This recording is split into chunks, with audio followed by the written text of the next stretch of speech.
আমি ঠিক জানি না কবে থেকে এই পুরনো জিনিসগুলোর প্রতি আমার একটা আলাদা দুর্বলতা তৈরি হলো। পুরান যন্ত্রপাতি, মরিচা ধরা হাতুড়ি, কাঠের বাক্সে গন্ধ নেওয়া পুরনো ফিল্ম রিল, এসবের ভেতর যেন একটা হারানোর সময় আটকে থাকে। আর সেদিন হঠাৎ করে একদিন পেয়ে গেলাম এক অমূল্য রত্ন, একটা শতাব্দী প্রাচীন ফিল্ম প্রজেক্টর। এই প্রজেক্টরটা একসময় ইউরোপের শিশুদের চোখে স্বপ্ন দেখাতো, এখন ওটা আমার টেবিলে। মরিচা ধরা চুপচাপ, যেন একটা ঘুমন্ত রাজা। আমি ধীরে ধীরে তাকালাম, তার শরীরে মোড়ক আকৃতির একটা লোগো, যেন ঘোষণা দিচ্ছে আমি এখনো মরিনি। এই লোগোটার দিকে তাকিয়ে আমি কিছুক্ষণ একেবারে চুপ হয়ে গেলাম। প্রথম কাজ ছিল ডিসঅ্যাসেম্বলি। একটা একটা স্ক্রু খুলে আলাদা করতে লাগলাম। প্রতিটা যন্ত্রাংশ খুলে ফেলতে গিয়ে এমন কিছু মুহূর্ত আসলো যেখানে মনে হলো আমি যেন একটা শবদেহকে খুলে খুলে দেখছি। কোথায় কোথায় ক্ষত, কোথায় রক্তপাতের জীবন থেমে গেছে। প্রতিটা অংশে মরিচা আর ধুলো। ড্রিল মেশিনে ওয়্যার ব্রাশ লাগিয়ে ঘষে ঘষে পরিষ্কার করলাম। চোখে চশমা, হাতে দস্তানা, কিন্তু তাও প্রতিটা অংশ হাতে ধরে বুঝতে পারছিলাম কতদিন এরা আলো দেখেনি। হঠাৎ দেখি একটা ধাতব ডিস্ক একেবারে ভেঙে গেছে, চলার কোনো উপায় নেই। তখন আমি নতুন করে একটা ডিস্ক বানানোর সিদ্ধান্ত নিলাম। লোহার পাত কেটে নিলাম, ড্রিল দিয়ে ফুটো করলাম, তারপর লেদ মেশিনে চেপে গোল করে ঘুরাইতে লাগলাম। এই মেশিনে কাটতে কাটতে ধাতব গন্ধে ঘরটা ভরে গেল, আর আমার মাথায় পুরনো সিনেমার সাউন্ড ট্র্যাক বেজে উঠলো।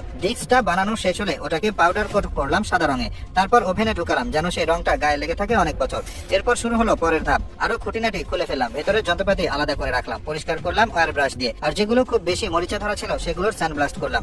একটা সময় মোড়ক লোগোটারে খুলতে হইলো, বুকে একটু কষ্ট লাগলো, ওটা যেন এই যন্ত্রটার প্রাণ। তবু খুব যত্ন করে আলাদা করলাম। ভেতরে ছোট ছোট গিয়ার, স্প্রিং, স্ক্রু সবকিছু সাজিয়ে রাখলাম। কিছু জায়গায় ফাঁক ছিল, কিছু অংশ ভাঙা ছিল। ইবক্সি পুঁটি দিয়ে সেসব ফাঁক ভরাট করলাম। শুকানোর পর স্যান্ডিং করে মসৃণ করলাম। তারপর আবার সব পার্টস পাউডার কোট করে রং করলাম, চকমকে কালো। এক একটা স্ক্রু পিন আবার বসাতে লাগলাম। ছোট ছোট গিয়ার আর স্প্রিং গুলো আল্ট্রাসনিক ক্লিনারে দিয়ে দিলাম। কয়েক মিনিটের মধ্যে এমন ঝকঝকে হয়ে উঠলো আমি নিজে অবাক হয়ে গেলাম। এরপর আসলো পলিশিং আর প্লেটিং এর পালা। বাফিং হুইলে লাগিয়ে এক একটা ধাতব অংশ মসৃণ করলাম, আয়নার মতো চিকচিক করছিল। আর কিছু অংশে করলাম নিকেল প্লেটিং। একটা সবুজ কেমিক্যাল সলিউশনে পার্টস ডুবিয়ে রাখলাম। ধীরে ধীরে ধাতব অংশগুলো যেন নতুন জীবন পেল। ভেতরের মেকানিজম গুলো আবার জোড়া লাগালাম, লুব্রিকেন্ট করলাম, সব স্ক্রু আঁটো করে বসলাম। আর হ্যাঁ, একটা ছোট পিন ভাঙা ছিল, ওটা নতুন বানাইলাম। লেসগুলোরে খুলে ভালোভাবে পরিষ্কার করলাম, তারগুলোরে নতুন করে ইনসুলেট করলাম যেন শর্ট না হয়।